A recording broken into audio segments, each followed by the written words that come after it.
사랑하는 여러분, 이 아침 주님의 말씀 앞에선 여러분에게 하나님의 크신 은혜와 평강이 함께 하시기를 축복합니다.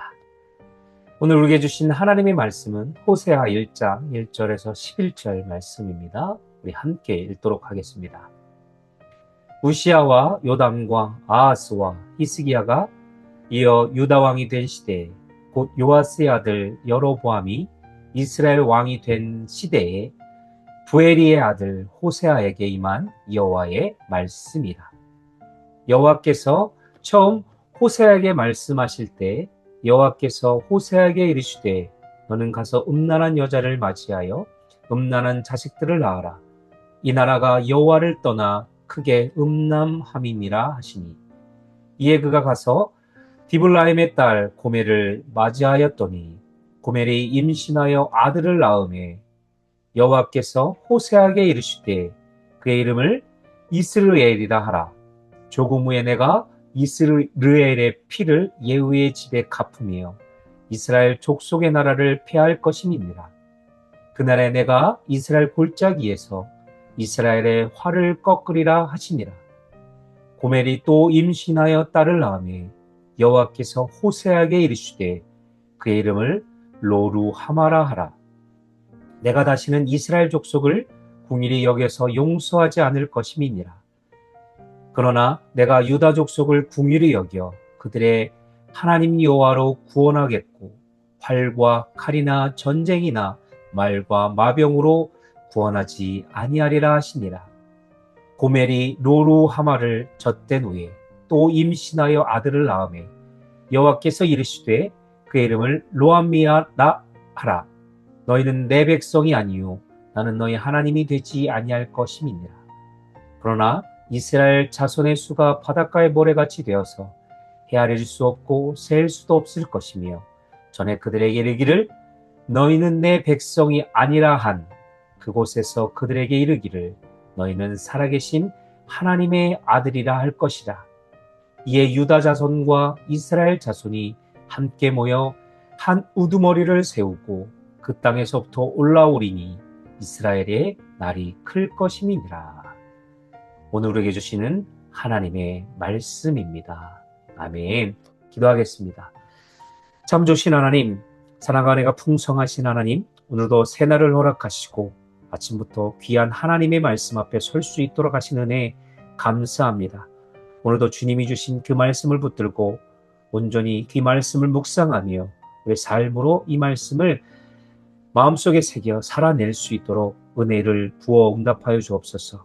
오늘도 성령님께서 말씀을 듣는 우리들에게 깨닫는 은혜 허락하셔서 귀한 하나님의 말씀을 깨닫고 이 말씀의 열매를 맺으며 살아갈 수 있는 우리 사랑하는 하나님의 자녀들이 될 수 있도록 함께하여 주옵소서. 감사함이 예수님의 이름으로 기도합나이다. 아멘. 오늘 우리가 함께 나눌 말씀은 구약 성경 호세아서입니다. 호세아서는 소선지서 중에서 첫 번째로 등장하는 책이지요. 성경 전체를 통틀어 하나님의 가장 깊고 아픈 사랑을 보여주는 그런 책이기도 합니다. 호세아가 활동하던 시기는요, 북이스라엘의 그 여로보암 2세 때였습니다. 당시 이스라엘은 경제적으로는 가장 부유하고 정치적으로도 안정된 그런 황금기였지만 영적으로는 가장 타락하고 부패한 암흑기였다라는 것이지요. 그들은 하나님이 주신 풍요로 바알이라는 우상을 섬기게 됩니다. 이때 하나님은 선지자 호세아를 부르시지요. 그런데 하나님이 주신 첫 번째 사명은 저들 앞에 하나님의 말씀을 대언하라, 설교하라는 것이 아니었습니다. 여러분, 2절을 보면 너무나도 충격적인 명령을 하나님께서 내리십니다. 뭐죠? 너는 가서 음란한 여자를 맞이하여 음란한 자식들을 낳아라. 선지자에게 음란한 여인 고멜과 결혼하라는 것이지요. 여러분은 어떻겠습니까? 하나님은 왜 이런 가혹한 명령을 내리셨을까요? 그것은 호세아의 찢어지는 가슴과 아픔을 통해서 영적으로 간음하고 떠나갔던 이스라엘을 바라보시는 그 하나님의 찢어진 마음을 시청각적으로 보여주시기 위함이었습니다. 오늘 이 아침 호세아 1장의 말씀을 통해 우리를 향한 그 하나님의 마음이 어떠한지 알아갔으면 좋겠습니다. 첫 번째로 하나님은 자녀들의 이름을 통해서 죄에 대한 엄중한 경고와 심판을 선언하십니다. 호세아는 하나님의 명령에 순종해서 고멜과 결혼을 하고 3명의 자녀를 낳습니다. 그런데 하나님은 그의 아이들의 이름을 직접 지으시면서 이스라엘의 그런 영적 상태를 적나라하게 말씀해주고 있습니다. 자, 첫째 아들 누구죠? 이스르엘입니다. 이 이름의 뜻은 하나님이 흩으신다, 하나님이 심으신다 라는 뜻을 가짐과 동시에 과거 피비린내 나는 학살이 있었던 지명입니다. 즉 이스라엘의 죄악으로 인해서 그들의 나라를 무너뜨리고 흩어버리시겠다라는 무서운 심판의 경고라는 것이죠. 둘째 딸은 누굽니까? 로루하마입니다. 여기서 로라는 히브리어는 no, 아니다라는 뜻이고요. 루하마는 긍휼과 자비라는 뜻입니다. 즉 내가 다시는 이스라엘 족속을 불쌍히 여겨서 용서하지 않을 것이다 라고 단언하는 말씀입니다. 세 번째로요. 세 번째는 누굽니까? 로암미입니다.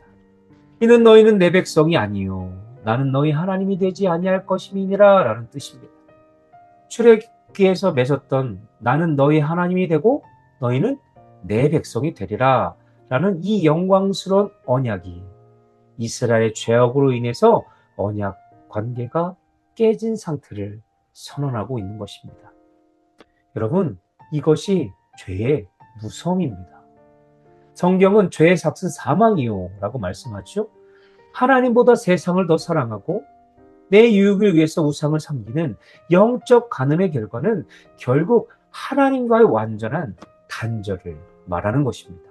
로루하마, 하나님의 긍휼이 끊어지고 로암미, 자녀됨의 특권이 상실되어가고 잃어버린 이것보다 더 큰 비극은 없을 것입니다.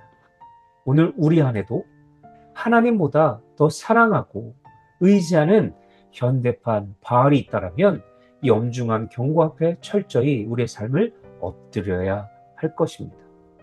자, 둘째요. 하나님은 배신당한 남편의 상처를 안고서도 우리를 포기하지 않으시는 분입니다. 호세아서 전체를 관통하는 가장 중요한 주제는 바로 이 헤세드입니다.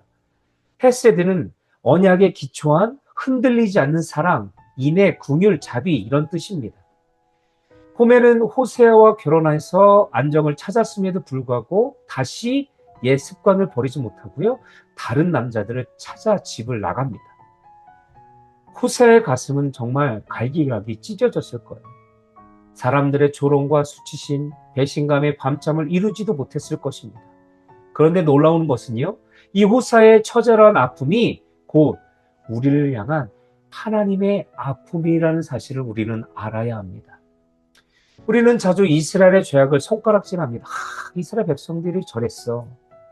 사실 우리가 바로 고멜이며 이스라엘입니다. 하나님의 크신 은혜로 구원받고 영적 신부가 되었음에도 불구하고 하나님의 자녀가 되었음에도 불구하고 우리는 수시로 세상의 돈, 명예, 권력, 정욕이라는 다른 것을 찾아 헤맵니다. 그럼에도 하나님은 어떻습니까? 우리를 결코 끝까지 붙드시고 포기하지 않으신다는 것이지요. 여러분 누가복음 15장에 가면 돌아온 탕자 이야기가 나옵니다. 물려받은 유산을 다 탕진하고 돌아온 이 작은 아들을 조건 없이 용서하고 맞이하는 아버지의 이 무한 사랑과 자비를 보여주는 이야기지요. 이것이 바로 하나님의 마음인 것입니다. 상처 입으면서도 늘 배신당하면서도 끝까지 포기하지 못하고 문을 열어두고 기다리시는 아버지의 사랑. 자격 없는 고멜 같은 우리를 끝까지 찾아와 사랑의 값을 지불하시고 다시 품어주시는 그 구속의 사랑이 오늘 우리를 지금 이 자리에 있게 한 줄로 믿습니다. 세 번째로요. 하나님의 심판은 멸망이 목적이 아닙니다. 회복이 목적입니다. 가장 절망적인 선언, 이 로암미의 말씀 이후에 다음 구절 10절을 보면 분위기가 완전히 반전되고 있습니다. 볼까요? 그러나 이스라엘 자손의 수가 바닷가의 모래같이 되어서 헤아릴 수도 없고 셀 수도 없을 것이며 전에 그들에게 이르기를 너희는 내 백성이 아니라 한 그곳에서 그들에게 이르기를 너희는 살아계신 하나님의 아들이라 할 것이라. 아멘. 조금 전까지 어땠습니까? 내 백성이 아니다 라고 하셨던 하나님께서 갑자기 아브라함에게 주셨던 언약인 바다의 모래같이 많아지리라 한 약속을 다시 한번 상기시키시면서 그들을 살아계신 하나님의 아들들이라 이렇게 부르시겠다라는 약속입니다. 그리고 11절 이에 유다 자손과 이스라엘 자손이 함께 모여 한 우두머리를 세우고 그 땅에서부터 올라오리니 이스라엘의 날이 클 것이니로다. 갈라졌던 이 남유다와 북이스라엘이 한 우두머리, 예수 그리스도겠죠. 한 우두머리 아래에서 연합해서 올라올 것이다라는 영광스러운 회복을 선포하고 계십니다. 심판의 날이었던 이 이스라엘의 날이 큰 축복의 날로 역전된 것입니다. 여러분, 일본에 가면 킨치기라는 도자기 복원 예술이 있습니다. 깨진 도자기를 버리지 않고 그 깨진 틈을 진짜 금, 골드죠. 진짜 금으로 메워서 이어 붙이는 기술입니다. 놀라운 것은 킨치기를 통해 복원된 이 도자기는요, 깨지기 전보다 훨씬 더 아름답고 높은 가치를 지니게 된다는 것입니다. 깨진 상처의 흔적이 금으로 채워져 예술 작품이 되기 때문입니다. 우리의 삶도 이와 같습니다. 우리의 삶은 과거로부터 죄로 인해서 산산조각 나고 로함미의 상태로 버려져야 마땅한 그런 그릇과도 같은 우리들이, 하지만 하나님께서는 예수 그리스도의 보혈이라는 정금으로 우리의 깨진 틈을 메워주셨습니다. 십자가의 은혜로 이어 붙여진 우리는 이전보다 더 영광스러운 존재, 곧 살아계신 하나님의 자녀, 아들, 딸들이 되었다라는 것이죠. 이보다 더 큰 축복이 어디 있겠습니까? 깨짐 자체가 아름다운 것이 아니라 깨진 것을 회복하시는 그 하나님의 은혜가 우리를 아주 보배롭고 존귀하고 아름다운 존재로 바꾸신 것입니다. 아멘. 사도 바울은 로마서 9장 25절에서 26절에서 이 호세아의 말씀을 그대로 인용하면서 이방인이었던 우리가 하나님의 자녀로 입양된 놀라운 복음의 비밀을 찬양하고 있습니다. 말씀을 맺겠습니다.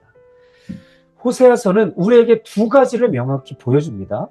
하나는 우리의 죄가 얼마나 끔찍하게 하나님의 마음을 아프게 했다는 것과, 다른 하나는 그럼에도 불구하고 우리를 향한 포기하지 않는 하나님의 사랑을 바라보게 합니다.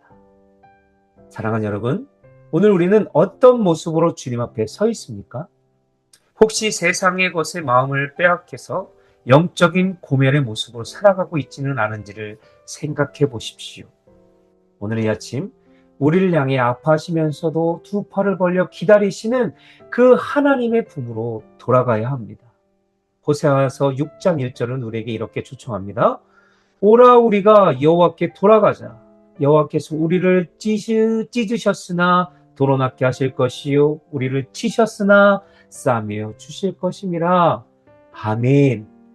우리를 치셨으나 다시 싸매어 주시는 그 크신 헤세드의 사랑을 의지하면서 이 시간 우리 삶 가운데 늘 회개와 감사의 기도로 나아가셨으면 좋겠습니다.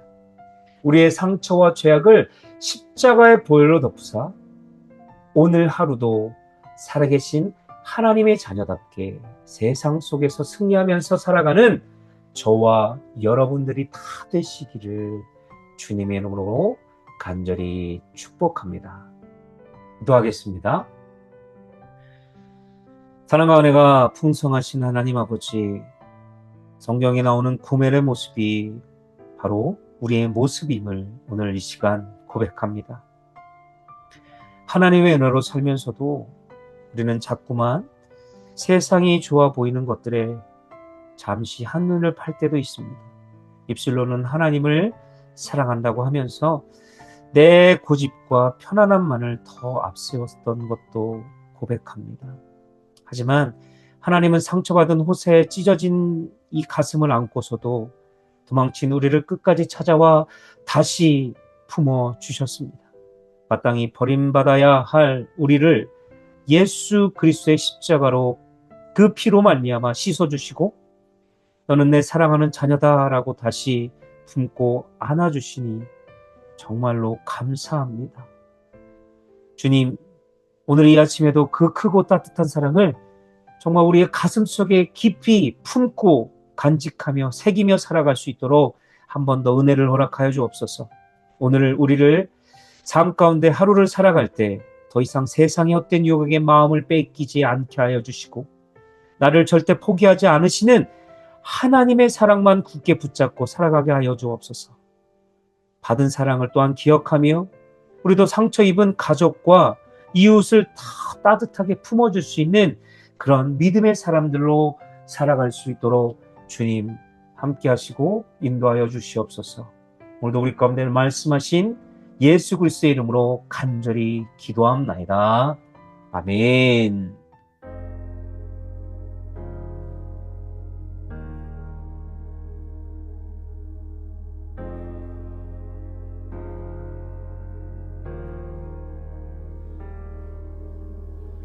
내 백성이 나를 떠나 돌아섰지만 내 사랑이 내 백성을 포기 못하니 내 모든 것 내어주고 나 그들